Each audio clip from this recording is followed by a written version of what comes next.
Magandang umaga po sa bawat isa. Welcome po sa Jesus Christ Baptist Church. Tayo nagpapasalamat sa Diyos na tayo po ay may mas maluwag ng kalayaan ngayon na makapagtipon-tipon sa ayon po sa binigay na pamantayan ng ating gobyerno. At salamat sa Diyos sa mga kapatay na naririto sa 7 buwan ho halos na iilan lang nakakasama natin sa church. Isang malaking kagalakan na ngayon po ay medyo mas marami-rami po tayo. Pero ang ating mong pagtitipon ay hindi actually para sa presensya ng tao, kundi kung ating naaalala, ang katotohanan na ang Diyos ay present. Sabi ng salita ng Diyos, kung mayroong 2 o 3 natitipon sa kanyang pangalan, ay naroroon siya. Can you just imagine kung naririto ang Presidente Rodrigo Roa Duterte? Pero merong mas mataas sa presidenteng naririto at siya ay kapiling natin, kasama natin, saksi sa ating gawain, maging sa ating pagsamba. At isang sigurado, tanglaw niya ang kalagayan ng ating puso at kaisipan habang tayo ay naririto. So welcome po sa ating first part ng gawain pag Sunday morning, itong ating Sunday School. Welcome din po sa ating mga kapatiran na katutok sa ating live stream. Tayo po ay mag-aaral ng salita ng Diyos at merong napakahalaga ng ating pag-aaral o pag-aaralan patungkol sa katangian ng Diyos. Sinimulan natin ito, nahihingan natin ito last Sunday at itutuloy natin po ngayong umaga, and that is about the spirituality of God.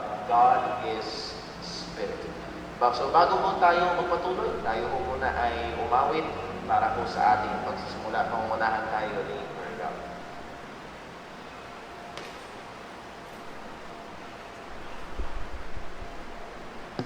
Tayo po yung mawit. Ulitin po natin books of the Bible.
ulitin po natin, I am thine, O Lord.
Magsigal po lahat.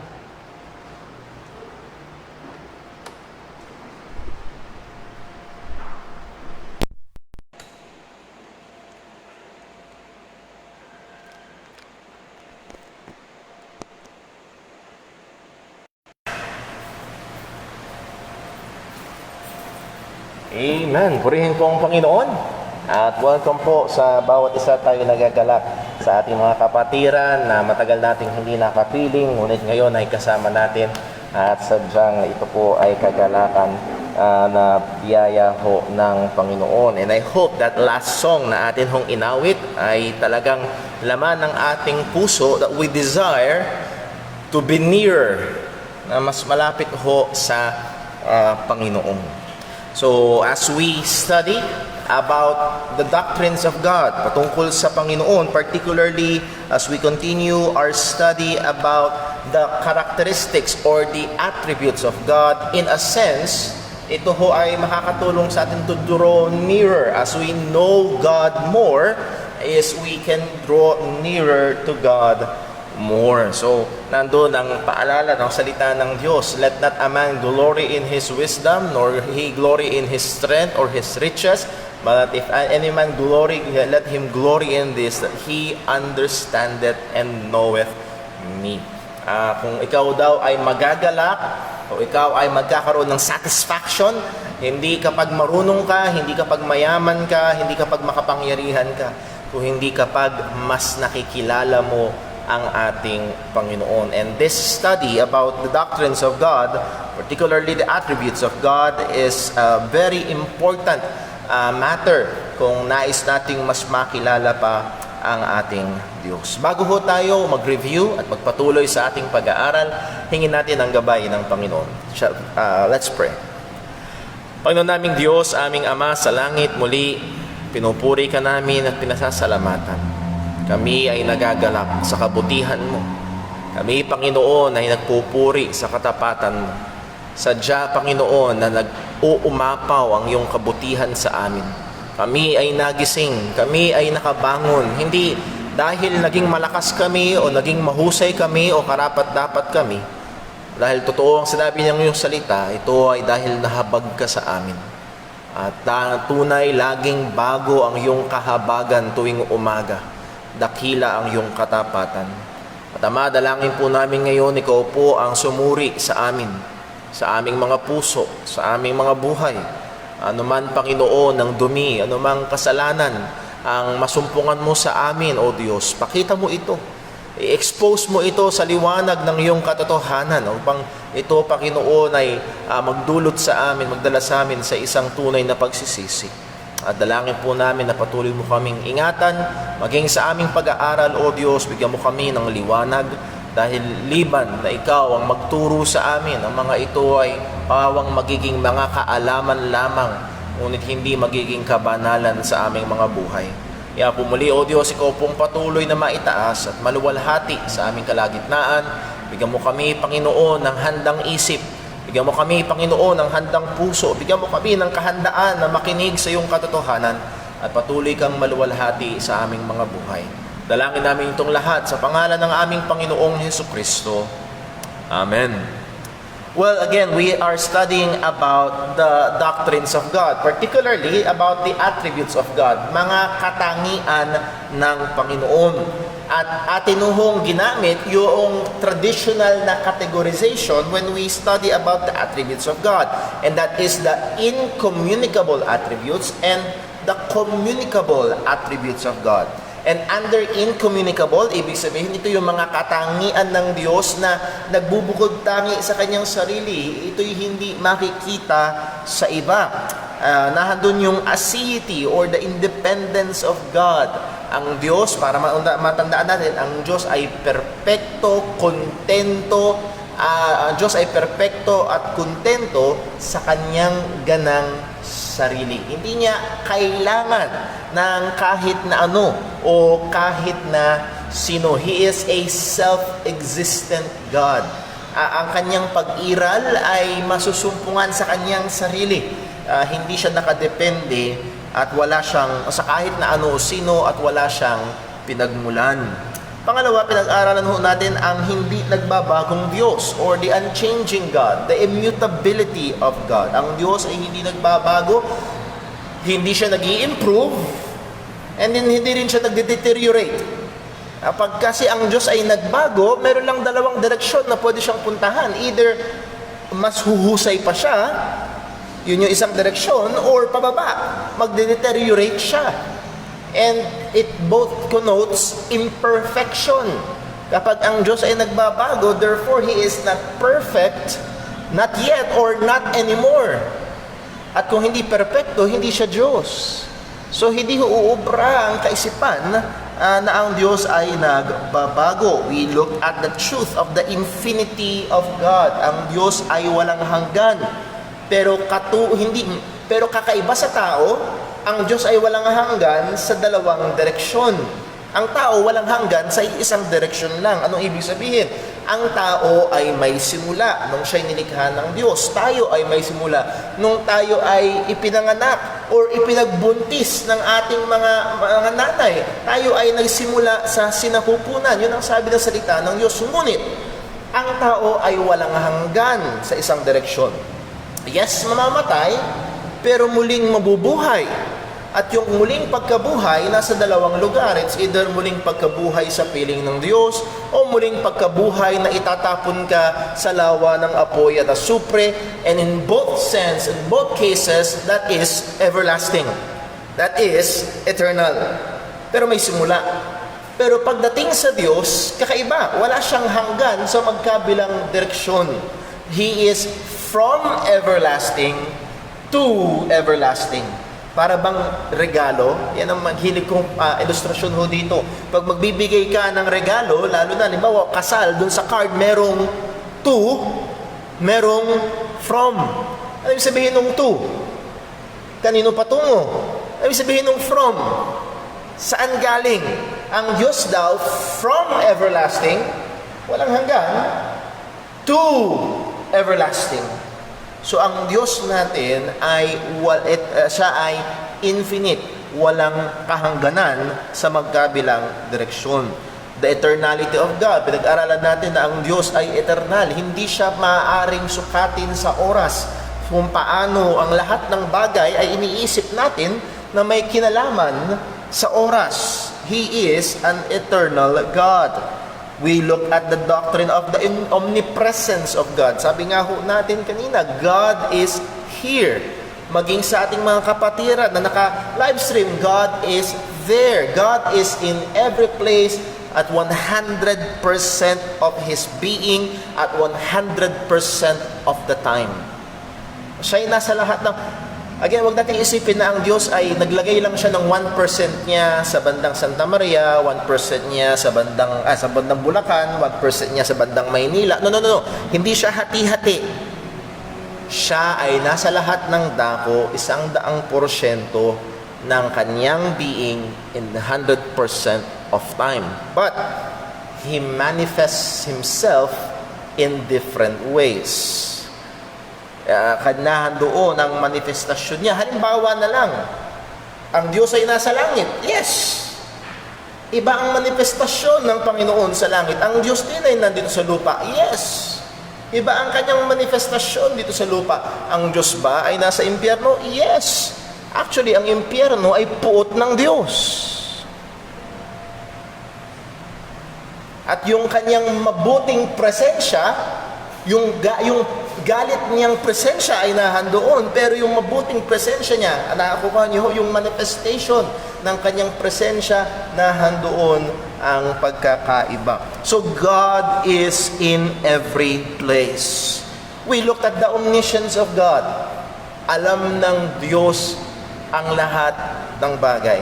Isa sa mga hindi pa rin nawawala ang Ano yung awesome. Hindi pa rin nawawala yung pagkamangha ko. Ay yung nabasa ko minsan sa isang libro na ang sabi, God is never surprised. Walang aha moment sa Diyos. Ayun, lahat tayo nagugulat. Pambihira, naglaba pa man din ako ngayong umaga, hindi ko alam na uulan ngayong hapon. At minsan, kahapon lang, may kakwentuhan ako na isang pastor. Ang sabi niya, nasa church sila, linggo, may gawain. Inutusan niya daw yung anak niyang bumili ng merienda. Dumating na lang yung balita, nasagasaan yung anak niya. Nagulat ang buong pamilya. Ang Diyos, nung kinuha ni Eva yung prutas at binigyan niya rin si Adan at kinain nilang mag-asawa, hindi nagulat ang Diyos. Ang sabi ng salita ng Panginoon, known unto God are all His works from the beginning. Alam na ng Diyos ang lahat ng kanyang gawa, ang lahat ng kanyang gagawin. He declares the end from the beginning. God is omniscient. Maging yung laman ng ating mga puso't isipan ay alam ng Panginoon. And next, we looked at the omnipotence of God. At medyo nagtagal tayo dito na ang Diyos ay makapangyarihan sa lahat. At lagi natin tatandaan, pag titignan natin ng omnipotence ng Panginoon para itong barya, anong sinasabi lagi sa barya? Ang barya ay mayroong dalawang mukha. Tama ba? That's the same with the omnipotence of God. Mayroong dalawang side. That is omnipotence of power or ability and omnipotence of authority. Kaya at may otoridad. At ito ay perpektong nasa Diyos. Inuulit-ulit natin, merong may kapangyarihan pero walang otoridad. Wala siyang magagawa. Merong may otoridad pero walang kapangyarihan. Wala rin siyang magagawa. Nas pagdating sa Diyos, perpektong kapangyarihan at perpektong otoridad ang nasa ating Panginoon. And we look at the subject of the problem of evil or theodicy. How will we answer now the question of why is there evil? Bakit merong kasamaan kung ang perpektong otoridad at perpektong kapangyarihan ay nasa Diyos? Bakit may nangyayaring masama? Hindi kaya napigilan ng kapangyarihan ng Diyos? Wala ba siyang otoridad na pigilan yung nangyaring masama? Well, the answer is God is still sovereign. God is righteous. Pero hindi pa rin natin may deny, there is evil. So ano ho ang tamang pananaw ng mananampalataya dito? Well, yung iba, ang ginagawa nila ay binababa nila ang Diyos. Well, kaya may nangyayaring masama kasi hindi kayang pigilan ng Panginoon. It's either hindi niya kayang pigilan na kulang ang kanyang kapangyarihan, or hindi niya kayang pigilan, may kapangyarihan siya pero kulang ang kanyang impormasyon. Hindi niya kasi alam Para bang mga kilos ng ating gobyerno, alam ba nila lahat ng mga drug dealer? Hindi. Paano napipigilan lahat ng drug dealings? Nakukuha ho ba? Ngayon, yung mga nasasagap nilang impormasyon na meron palang pusher doon, pwede nilang magawa ng paraan. Bakit? Nalaman nila yung impormasyon. Ganun ba ang Diyos? Sapagkat hindi niya alam, ay hindi niya nagawan ng solusyon o ng paraan? Well, no. We believe that God is sovereign and that God is righteous, but there is still evil. And the biblical answer is this: God, in His sovereignty and in His wisdom and righteousness, allows evil to exist. Bakit? Kung ang Diyos ay makapangyarihan at Siya ay may otoridad at Siya ay mabuti, bakit meron pa rin kasamaan? Ang sagot, sa ang Diyos sa kanyang kapangyarihan, katwiran, karunungan ay pinahihintulutan ang kasamaan.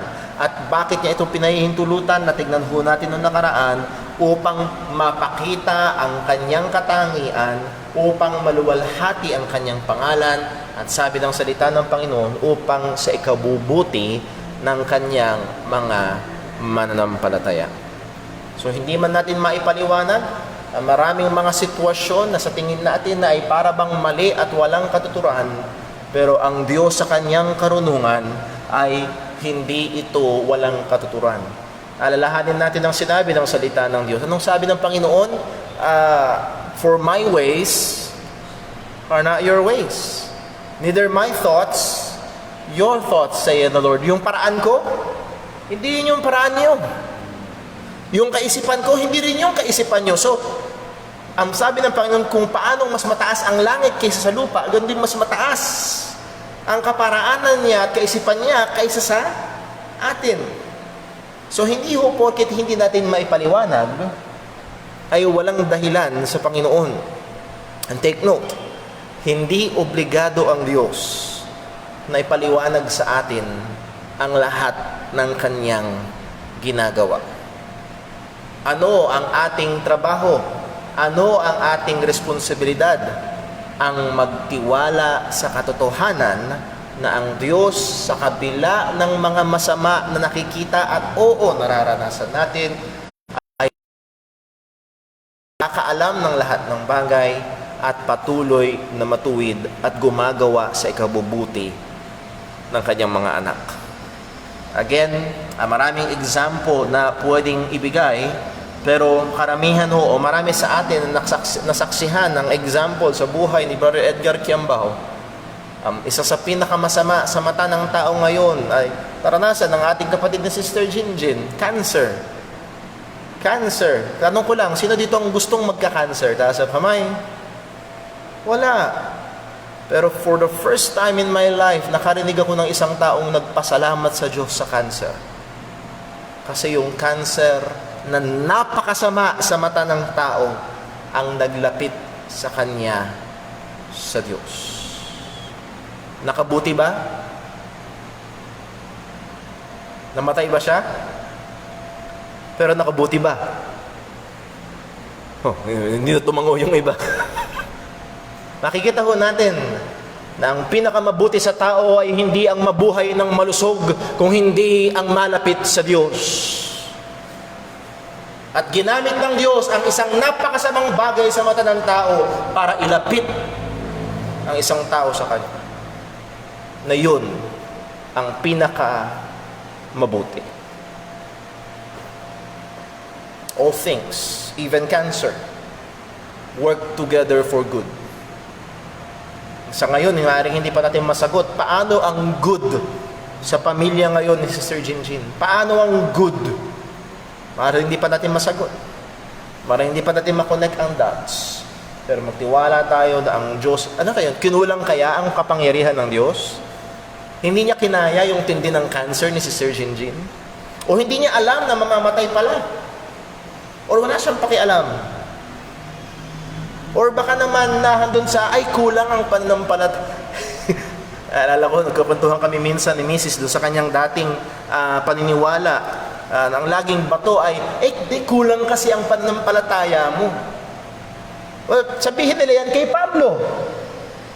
Sabi ni Pablo, yung tinik sa laman, nanalangin ako 3 beses para alisin ng Diyos. Inalis ba? Hindi kulang kaya ang faith ni Pablo? Hindi. Meron talagang mga pagkakataon na ang pinakamabuti sa Kristiyano ay yung sa tingin natin maaaring masama. Pero ito maglalapit sa Kanya. So, we're taking much time sa pag-review, but I hope, gusto kong makita ho natin mga kapatid, while we are taking much time doon sa application ito mga katotohanan ito, ang pag-aaral patungkol sa Diyos ay hindi isang bagay na napakataas na walang kinalaman sa ating pang-araw-araw na buhay. Ang pagkakilala sa Diyos ay isang bagay na walang aplikasyon. Hindi ganun. Ang pagkakilala sa Diyos ay isang bagay na kailangan natin. Kailangan natin sa ating pamumuhay bilang mga mananampalataya. Well, lastly, we considered about the unity of God. And another way of saying it is the simplicity of God. Hindi ibig sabihin na, simple lang ang Diyos, madaling maunawaan. No. Ang punto ng simplicity is in opposition to or in contrast to complex. Alam niyo yung pag magluluto ka ng sino dito ang kayang magprito ng hotdog? Kayang magprito ng hotdog? Sino dito hindi alam ang hotdog? Alam niyo hotdog. Sino dito kayang magprito ng hotdog? Simple lang kasi Simple lang. Walang masyadong tanggalin mo sa lalagyan, tanggalin mo yung balat na plastic, ilagay mo sa kawaling may mantikang mainit, papiprito ang hotdog. Simple. Merong mga lutuin na complex. Sino dito may kayang magpaelya? Brother Paul, mahirap-hirap yung paelya. Ang daming ingredients, yung paraan, yung paglulutuan, merong iba, mahirap, complex. And that is the way. Para bang sa makina, merong makinang simpleng-simple, merong makinang pag nakita mo, kakamot ka, ano to? Yun ang ibig sabihin natin pagdating sa Diyos. Ang Diyos ay simple. Ibig sabihin, wala siyang parte. Hindi siya hati-hati. Hindi siya binubuo ng mga components. Siya ay iisang Wala ho tayong lapat na salita sa word na being. Ang word na being natin ay nilalang. Pero hindi naman nilalang ang Diyos. In His being, He is simple. He has no parts. Again, let me borrow the definition of Wayne Grudem. God is not divided into parts, yet we see different attributes of God emphasized at different times. Hindi siya nahahati sa mga parte-parte. Hindi siya parang si Voltes 5. Sino nakaabot kay Voltes 5? May iba't ibang parte. Si Voltes 5, hindi ganun ang Diyos. Siya ay iisa sa kanyang kadiyusan. Ngunit sa mga iba't ibang panahon at iba't ibang paraan, pinapahayag niya ang kanyang iba't ibang mga katangian o pinapakita niya. So, ang katotohanan ng simplicity of God ay magagwardyahan tayo sa ilang mga maling paniniwala na tila baga ang Diyos ay nagbabago. Or sa ibang mga paniniwala na tila baga ang Diyos ay, alam niyo yon, ang pinakadakila sa Kanya ay pag-ibig. Masyadong hina-highlight yung isang katangian ng Panginoon to the neglect of other attributes of God. Again, isa sa mga matinding example ay yung mga taong nagsasabing, well, basta naniniwala ako, ang Diyos ay pag-ibig. Pagkat ang Diyos natin, Diyos ng, ano daw? Pag-ibig. Pag-ibig ang Diyos, at dahil ang Diyos ay pag-ibig, hindi siya magdadala ng kaluluwa sa impyerno at susunugin magpakailanman. Hindi ganon ang Diyos ng pag-ibig. Well, nakakalimutan nila na ang Diyos ng pag-ibig ay Diyos din ng kabanalan at katwiran. At dahil siya ay Diyos na banal, siya ay namumuhi sa kasamaan. At ang pag-ibig ng Diyos ay isang pag-ibig na banal din naman. Nakukuha ba natin? So, that danger na marami ang nahuhulog at gumagawa sila ng kanilang sariling Diyos-Diyosan na wala yung ibang mga katangian na hina-highlight lang yung iba, ay ito ho ay isang napaka-importanting katotohanan. God is simple. That is, hindi siya binubuo ng maraming mga parte, kung hindi, there is the singleness of his all his attributes in God. Well, we looked at the communicable. So natapos natin last Sunday ang incommunicable attributes of God. We're now going to the communicable attributes of God. And when we say communicable attributes, these are the attributes of which we find some resemblance in man. Pag tinignan natin ang Diyos at ang tao, ay tila baga, merong pagkakahambing, may pagkakahawig. Ang mga katangian na ito ng Diyos ay pwede rin nating makita sa tao. Pero anong mahalagang limitasyon na atin nung binanggit last Sunday? Itong mga katangian na ito, yes, maaaring masusumpungan din sa tao, pero pagdating sa tao, ito ay limitado at hindi perpekto. Okay? Example ay wisdom. Ilang ulit sa Bible, tinatawag ang Diyos to the only wise God. God's wisdom is infinite and perfect. Man's wisdom, ang tao ba ay may wisdom? Yes.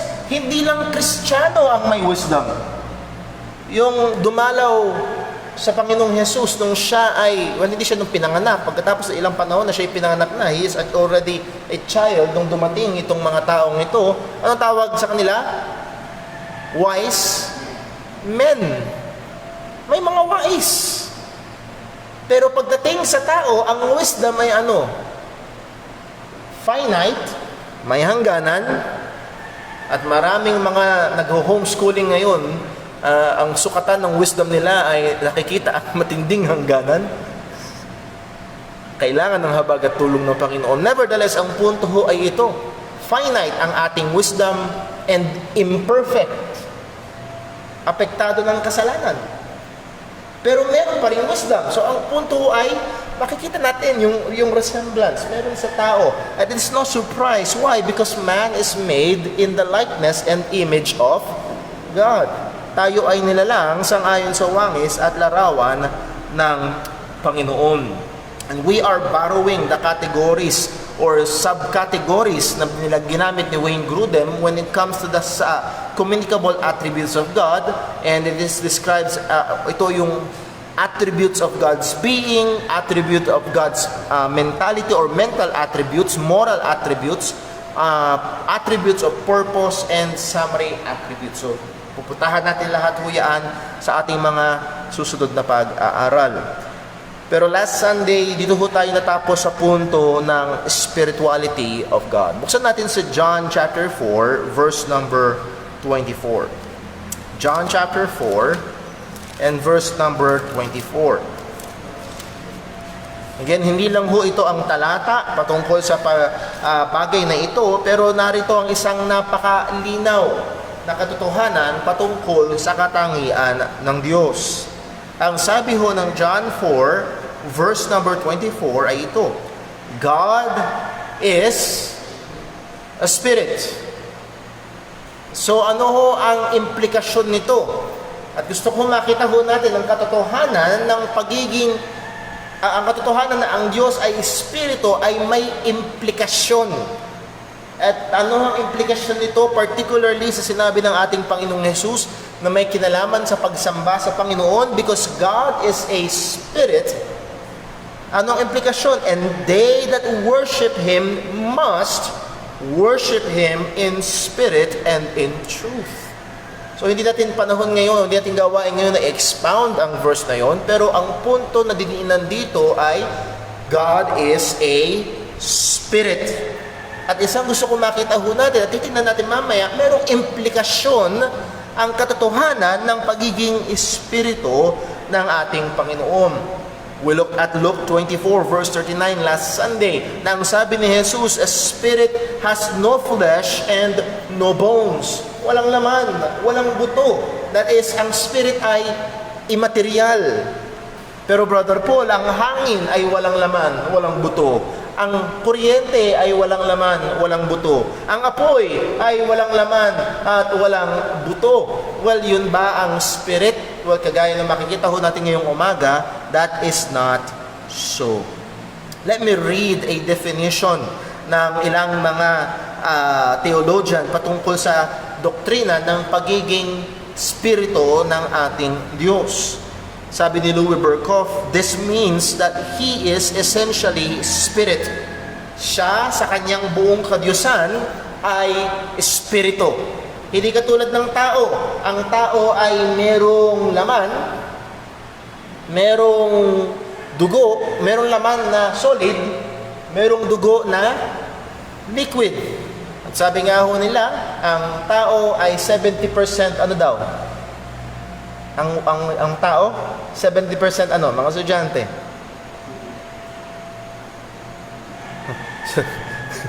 70% water, tubig.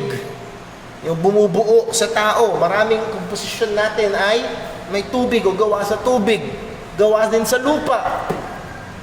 Pagdating sa Diyos, hindi siya merong porsyentong ginto, merong porsyentong kung ano man yung mga elements, palladium, copper, o kung ano man. Hindi siya binubuo ng ganun. Sa kanyang kabuuan, He is spirit. In His essential, He is essentially spirit. And that all that His qualities of which belong to the perfect idea of spirit are necessarily found in Him. Ang lahat ng kaperpektuhan sa katangian ng pagiging espiritu ay nasa ating Panginoon. Let me just give an example. Meron bang ibang uri ng espiritu? Yes.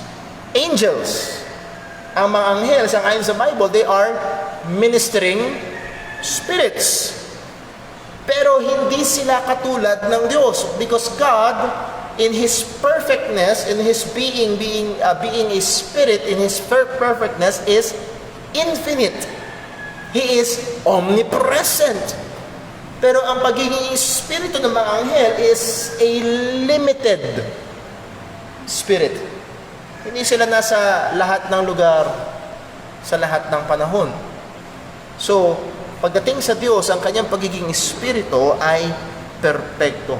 Let me read Wayne Grudem's definition. God's spirituality means that God exists as a being that is not made of any matter, has no parts or dimensions, is unable to be perceived by our bodily senses, and is more excellent than any other kind of existence. Because it is the perfect existence. Hindi siya nasusukat ng kahit anong panukat ng tao, hindi siya naaabot ng kahit anong sense ng tao, liban na lang na magpahayag ang Diyos ng kanyang sarili.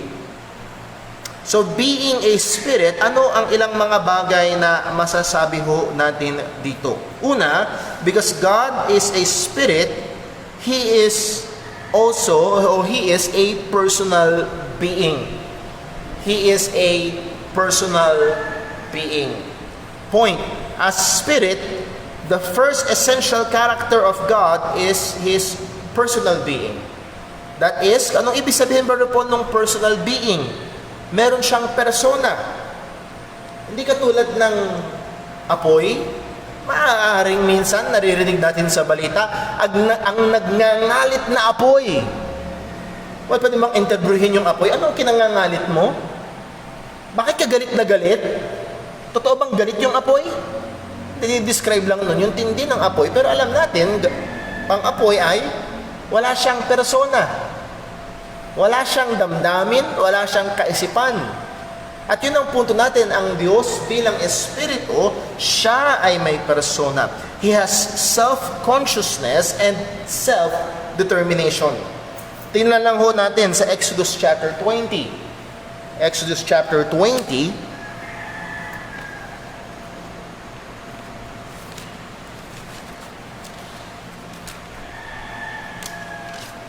Exodus chapter 20, verse number 5. At sa mga pamilyar ho dito, and this is none other than the Decalogue or the 10 Commandments. Deca meaning 10, logos meaning words or 10 commands. The Decalogue. Sa verse 5, ano ho ang sabi ng Panginoon? Well, simulan natin sa verse 4. Thou shalt not make unto thee any graven image or any likeness of anything that is in heaven above, or that is in the earth beneath, or that is in the water under the earth. Huwag kang gagawa ng anumang bagay na inanyuan. Kaya dito sa ating church ay walang ganoon. Now, ano bang ibig sabihin? Bawal bang magkaroon ng picture? Bawal ba ang statwa? Well, ano ang pagkakaiba? Iba yung statwang display, iba rin naman yung statwang niyuyukuran, sinasamba at dinadasalan. Ang sabi ng salita ng Diyos, verse 5, Thou shalt not bow down thyself to them, nor serve them. Why? Bakit ayaw ng Diyos? Sinabi niya yung dahilan. For I, the Lord thy God, am a jealous God. Ako ay Diyos na seloso. Ang punto ho natin dito, gusto ko makita ho natin, ang Diyos natin, He has a personal self. He is a self-conscious. Mali ang connotation ngayon ng self-conscious, masyadong nakaano sa rin. Pero He is conscious of Himself. He is a personal being. Hindi siya isang puwersa lamang. Hindi siya isang lakas lamang na nasa lulutang-lutang sa paligid na walang persona, walang kaisipan, walang will or walang kagustuhan, walang kalooban. He also has self-determination. Meron siyang pagdedesisyon sa kanyang sarili. Hindi katulad ng ibang mga puwersa dyan sa paligid na kontrolado ng iba, pero pagdating sa Diyos, ang sabi niya sa Isaiah 46 verse 10, declaring the end from the beginning, and from ancient times the things that are not yet done, saying, My counsel shall stand, I will do all, what? My pleasure. So ang Diyos bilang Espiritu, He is self-conscious. Ang Diyos bilang Espiritu, He is self-determined. Nagdidesisyon siya sa kanyang sarili. Meron siyang sariling kaisipan. Meron siyang damdamin. A personal being engages in mutual relationship with other personal beings. Merong pakikitungo sa ibang mga personal being din. Isang magandang halimbawa ho dyan ay yung relasyon natin. Kaya ho ang tao ay pwede magkaroon ng relasyon sa Diyos. Niwala ho ba kayo na merong isang, hindi ko maalala kung lalaki o babae, pero meron ang nagkwento sa akin na totoong nangyari, I believe sa India nangyari, kung di nagkakamaling tanda, merong tao na nagpakasal sa poste. Mahal na mahal ko ang posting ito, hindi ako mabubuhay nang wala ka sa buhay ko. Nagpakasal siya sa poste. Pwede ba yun? Pwede ka ba magkaroon ng, Kuya Terence, pwede ka ba magkaroon ng relasyon sa poste? Hindi, because that is an inanimate object. It has no person, no being. Kahit pintahan mo pa, i-gold plate mo pa, itong posting ito, hindi yan sasabihin, ay, thank you sa walang ganon. Pero pagdating sa atin at sa Diyos, because we are created in the image of God, God has given us personhood, and God as Spirit is also person, we can have relationship with God. Let me read ang sinabi ho ng, hindi pala, sa susunod na punto pa ho ito. Sabi ni Pedro sa 1 Peter chapter 5 verse 7, casting all your care upon Him, and a very sweet verse. At ang sabi ni Pedro, for He, God, careth for you. God is a personal being. Bilang spirito, siya ay isang personal. Merong again, kulang yung ating salita, a word na being, pagkatao. Pero hindi siya tao. He is a person. Well, number 2, being a spirit, God is not subject to any physical limitations. Hindi siya nalilimitahan ng kahit na anong mga physical na limitasyon. Hindi siya napipigilan. Basta natin sa Psalm 139. Psalm 139, awit, 139.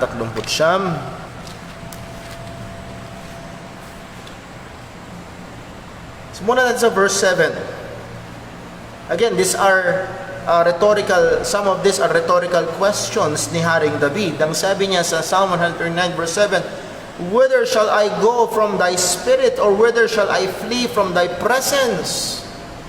Saan ako tatakas na wala ka dun? Anong sagot? Meron bang lugar na wala dun ng Diyos?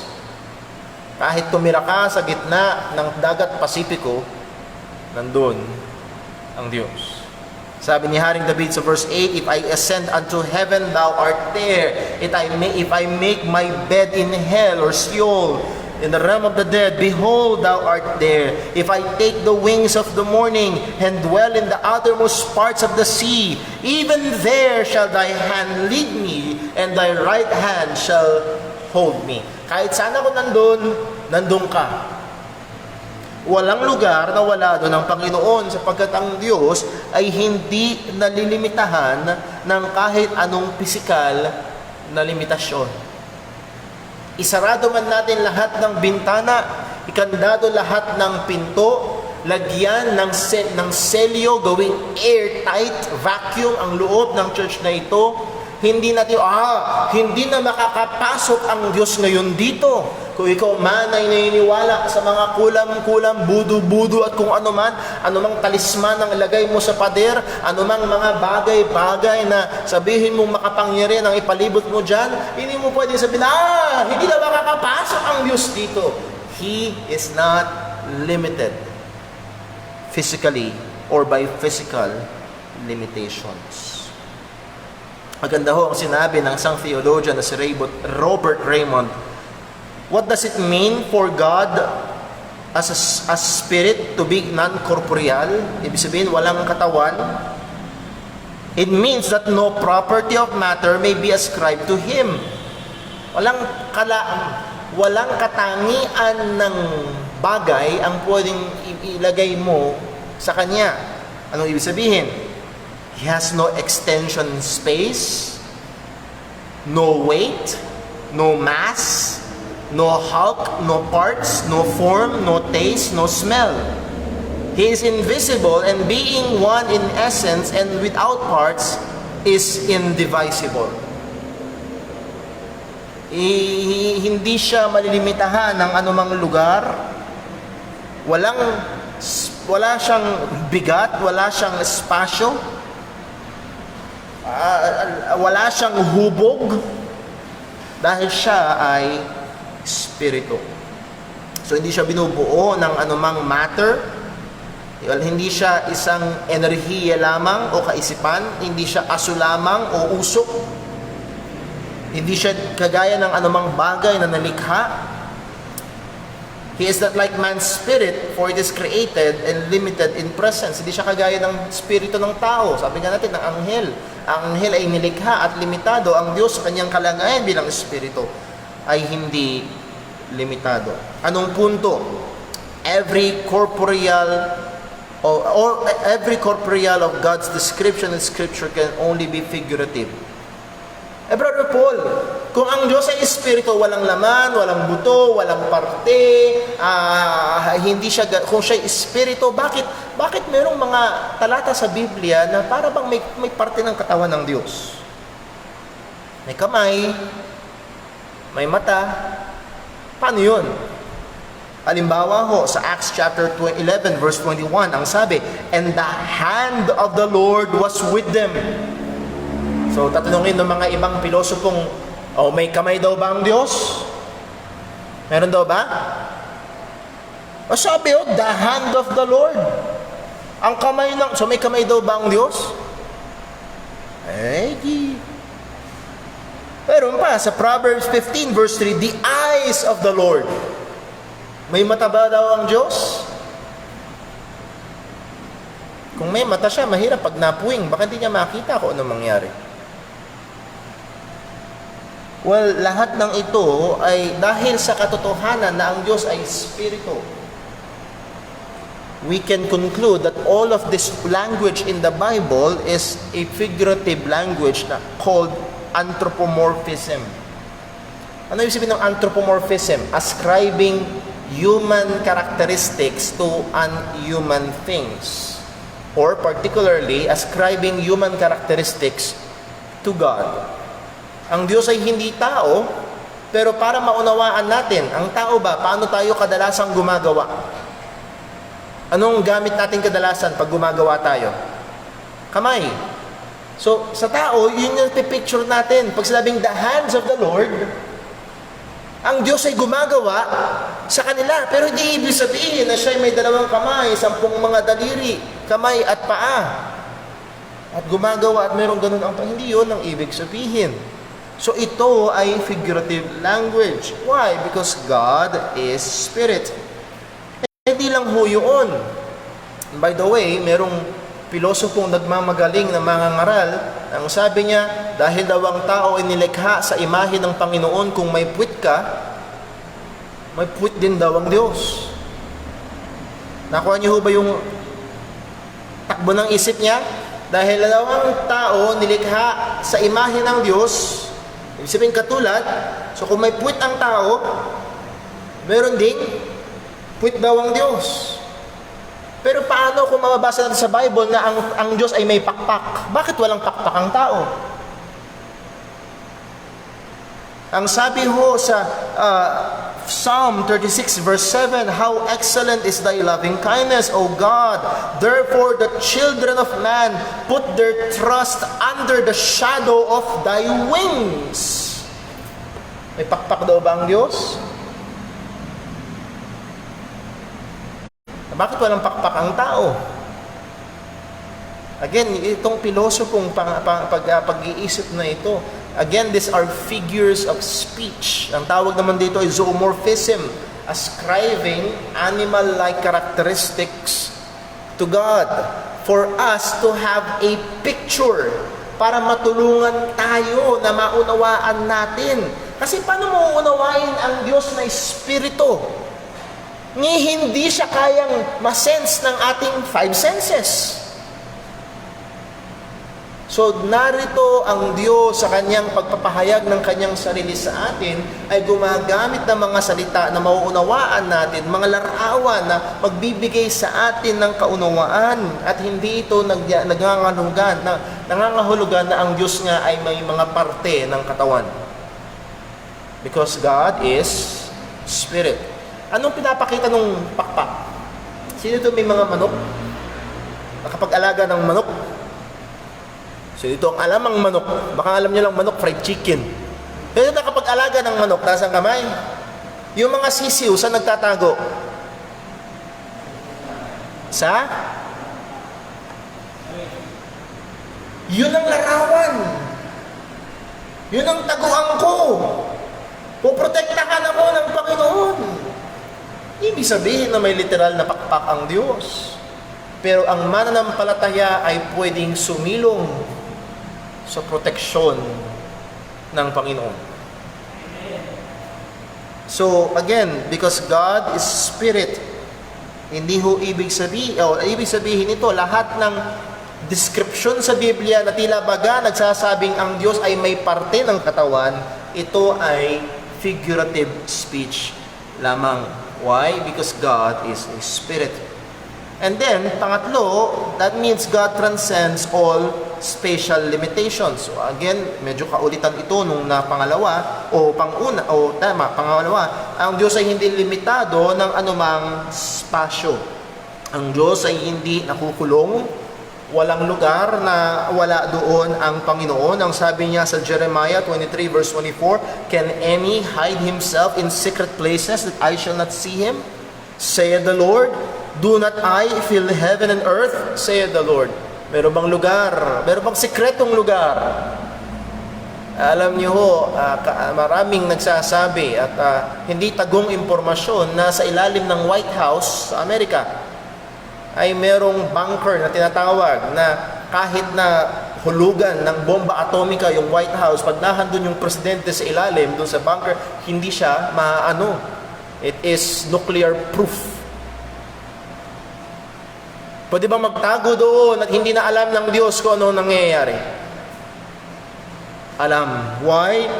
Sapagkat pinupuno ng Diyos ang langit at lupa. Space does not contain nor limits God. Ako niyo ho? Paano ba ito yan?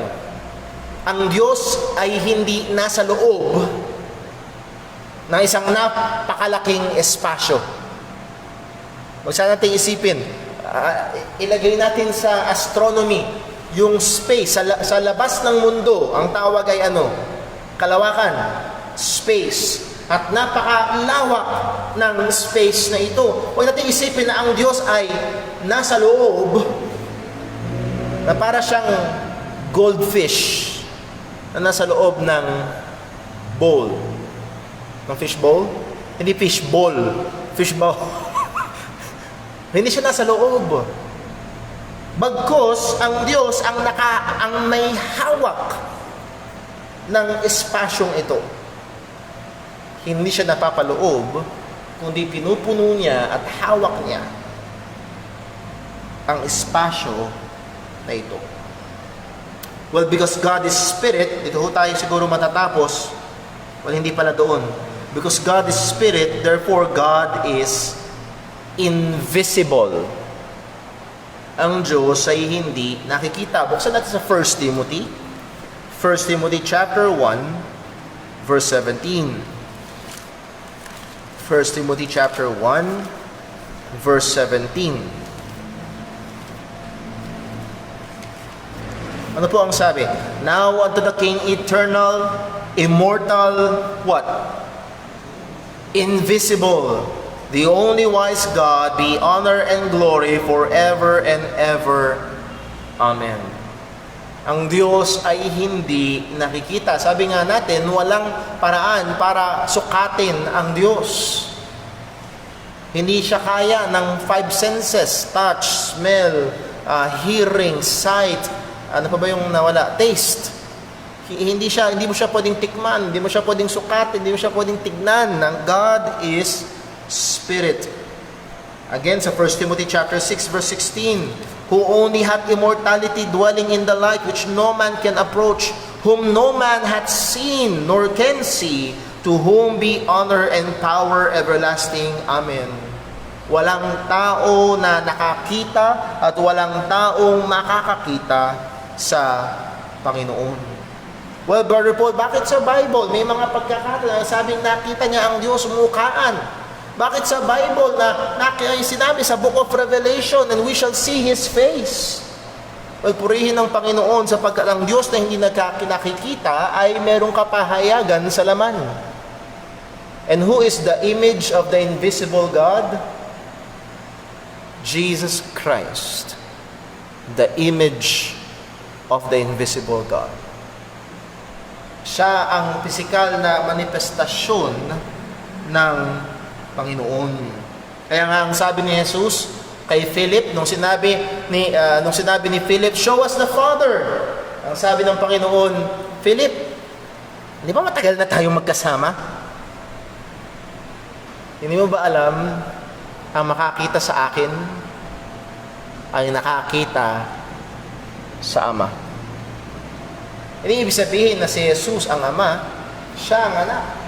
Pero God, and the fullness of the Godhead, dwelleth in Him bodily.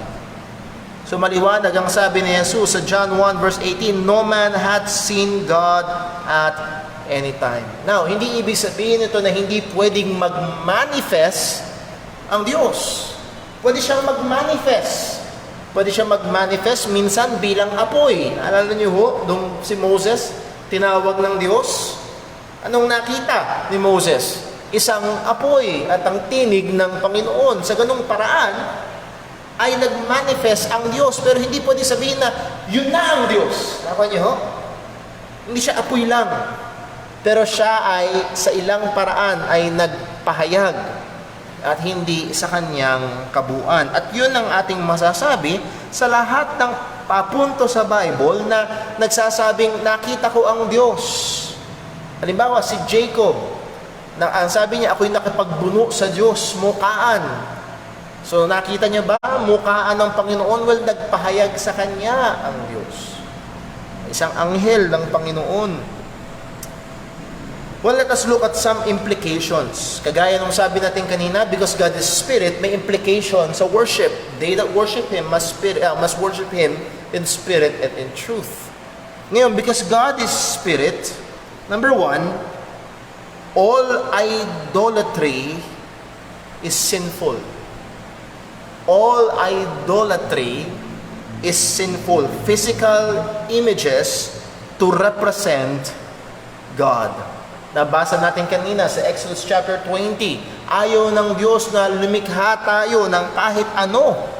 Bakit? Sapagkat paano ka lilikha ng hubog sa Diyos na hindi mo nakita? Tama ho ba?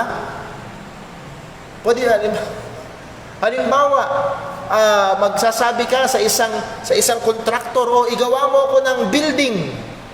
Ano ang itsura ng building? Basta, hindi pa nakikita ang building. Paano yun? Hindi ho yun uubra.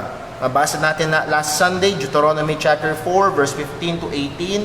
Andun ang matinding warning ng Panginoon sa mga matutuksong gagawa ng imahe. Bakit? Sabi nga ho ni Robert Raymond, the result of every effort to fashion an image is a distortion and is thus an idol. Dahil ang Diyos ay hindi nakikita, ang lahat ng susubukang gawin ng tao, lilok man ito, anuman ang materials na ginamit dito, ito ay hindi ang Diyos. Kasi ang Diyos ay hindi nakikita. Kaya ho yung ginawa ng mga Hudyo pagkatapos silang mag-cross ng Red Sea, at nung habang si Moses ay nahandoon sa Mount Sinai at nakikipagniig sa Diyos, o sa binigay ang 10 utos, anong ginawa ng mga Hudyo? They made a golden calf, isang gintong baka. At anong sabi ni Aaron? This now is your God. Yun ba yung Diyos? No. So lahat ng paghuhubog ng tao, gaano man ito kaganda sa mata ng tao, ay hindi ito nagre-resulta na ito nga ang Diyos. Ito ay isang idolo. So ang bawat Kristiyano ay kailangang maging maingat sa kanyang sariling pag-iisip patungkol sa Diyos, na huwag umisip ng anumang bagay na material o hugis pagdating sa Panginoon. Hindi nahahayag ang Diyos sa anumang pisikal na paraan. Anong punto? Idolatry at its very root is a desperate human attempt to control God. Ang idolatry, yung paghuhubog ng mga imahe, ay desperadong gawa ng tao para kontrolin ng Diyos. Hindi, gusto ko ang Diyos ganitong itsura. Pero hindi nagpakita ang Diyos sa tao. Sapagkat ang Diyos ay Espiritu. Well, panghuli, at ito tayo matatapos ngayong umaga, ang katotohanan na ang Diyos ay Espiritu at tayo ay sumasamba sa Diyos na Espiritu, sa Diyos na hindi nakikita, ay isang katotohanan na tuturo sa atin na ang buhay Kristiyano ay hindi sa paraan na nakikita. Anong sabi ni Pablo? For we walk by faith and not by sight. Ang buhay pananampalataya ayon sa definition ng Hebrews chapter 11 verse 1, now faith is the substance of things hoped for, the evidence of things not seen. At kung hindi tayo mag-iingat, madali tayong mahulog sapagkat, alam nyo, mas madaling lumapit bilang tao sa isang bagay na nakikita. Tama ho ba? Sabi yung nasa ng Jollibee. Nasaan ho ang Jollibee? Nasa Pulong Buhangin, sa Walter, sa Bayan, sa Santa Clara. Nakikita mo kasi. Ang daling pumunta sa Jollibee. Pag sinabi yung nasa ng Diyos, hindi mo siya pwedeng asan? Ang Diyos ay naririto. Pero nandun din siya. At siya nasa lahat ng dako. Bilang tao, mas madali sa atin ang humawak sa isang bagay na nakikita.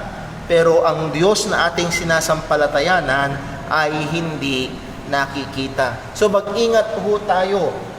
Dahil tayo ay sa kultura natin, lumaki tayo na merong pinapakita sa atin. Ito yung mga rebulto, ito yung mga santo, ito dapat yung yukuran, ito dapat yung luhuran. At yun yung pinagbabawal ng Panginoon, kasuklam-suklam. Kasuklam-suklam.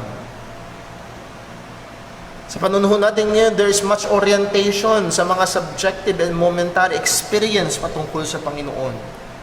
Nahandoon ang pagiging haling na haling sa mga senyales. Again, more on experiences. More on, sabi nga nila, to see is to believe. Meron hong mga tao yun ang kanilang gusto, to see. To see. Alala ko ho, merong isang church sa Amerika na desperadong gustong kontrolin ng mga tao. At sila'y naghanda ng kakaiba na ang tawag dito ay gold dust. Parang malagintong makinang na mga alikabok. At hinanda nila yon at nilagay nila sa ventilation system ng kanilang church. Ang laking church, libo-libong mga tao. At talagang nangaral na yung presensya ng Diyos, yung presensya ng Diyos. At binuksan yung mga lumihim. Ayan, nagkulay ginto, nagliwanag sa, ang presensya ng Diyos. Kahit wala silang nakikita, andun ang presensya ng Panginoon. Alam niyo, kahit sa pilahan dyan sa Toda, andun ang Diyos. Huwag natin isipin na ang Diyos ay nakakulong sa loob ng church. Ano yung mga taong ayokong pumasok sa church? Bakit? Masusunog ako. Bakit? Nandun ang Diyos? Well, wala pa siya sa labas. Hindi niyo ba nakikita ang lahat? Buksan lang ho natin. Dito ho tayo matapos sa John chapter 20. God is spirit. And they that worship Him must worship Him in spirit and in truth. And because God is spirit, isa sa mga bagay na ito ay hindi natin siya nakikita. Anong sabi ni Jesus kay Thomas sa John chapter 20, verse number 27? Nung sinabi ni Thomas, hindi ako maniniwala hanggat hindi ko nailalagay ang aking mga kamay sa butas ng kanyang tagiliran at yung aking daliri sa butas ng kanyang kamay. So John chapter 20, verse 27, then saith he to Thomas, that is the Lord Jesus Christ, reach hither thy finger, and behold my hands. Reach hither thy hand, and thrust it into my side, and be not faithless but believing. O halika Thomas, isuot mo ang iyong kamay sa akin, ang iyong daliri sa aking kamay. Ilagay mo ang iyong kamay sa aking tagiliran. O wag kang hindi mapanampalatayanan, kung hindi manampalataya. Ang sabi, ang reaksyon ni Thomas, And Thomas answered and said unto him, question, sino yung him? Sino yung him? Sino yung may butas sa kamay at sa tagiliran? Jesus Christ. What did Thomas said unto Jesus? My Lord and my God. Ano yung sabi ng mga iglesia ni Kristo? Nagulat lang daw, oh my God. No! Anong sabi ni Jesus sa verse 29? Jesus saith unto him. Ano ang tugon ni Jesus sa sinabi ni Thomas na yon? Thomas, because thou hast seen me, thou hast what? Thou hast been surprised? Thou hast shocked? No, ang sabi, thou hast believed. Ikaw ay sumampalataya. At hindi sinabi ni Jesus, mali ang pananampalataya mo, Thomas, hindi ako Diyos. Thomas, nanampalataya ka. Thomas, yung sinabi mo, my Lord and my God, tama yung pananampalataya na yan. Pero ano sabi ni Jesus? Blessed are they, thou hast seen me and thou hast believed. Blessed are they that hath not seen and yet have believed. Huwag ho tayong manlupaypay o manghina kung ang ating Diyos na sinasampalatayanan ay hindi nakikita. Mapalad ang sumasampalataya na hindi nakikita. Sapagkat hindi man natin nakikita ang Diyos na ating sinasampalatayanan, siya ay tunay na Diyos. O hindi mo man nakita na ibinigay ng Diyos ang kanyang bugtong na anak at namatay sa krus para sa iyong mga kasalanan at muling nabuhay. Ito pa rin ang katotohanan. Siya ay namatay at muling nabuhay para magligtas ng makasalanan. Mapalad ang mga sumasampalataya kahit hindi nakikita. God is Spirit. Let's pray.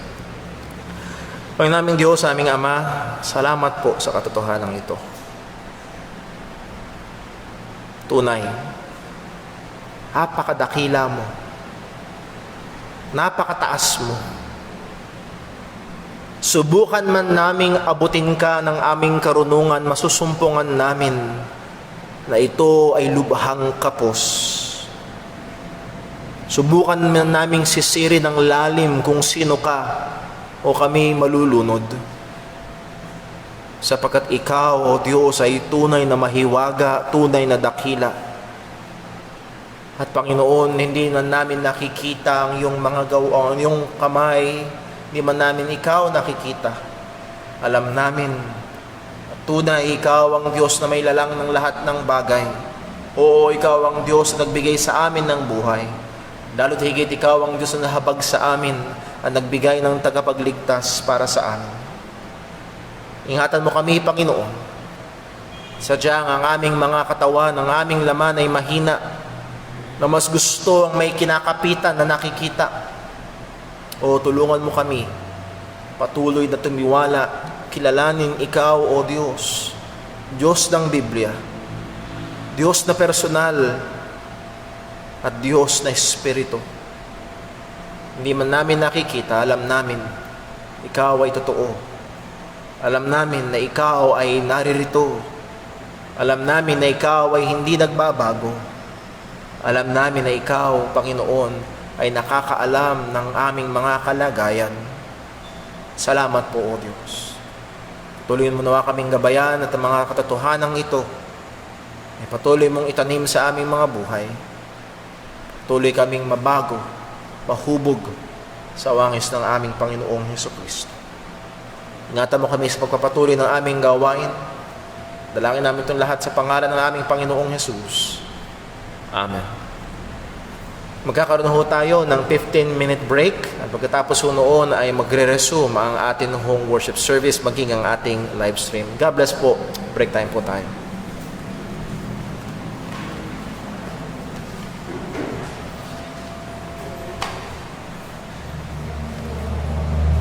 I-maintain ho natin ang ating physical distancing. Ano po? Kung maaari ho ang ating face shield at face mask. Salamat po.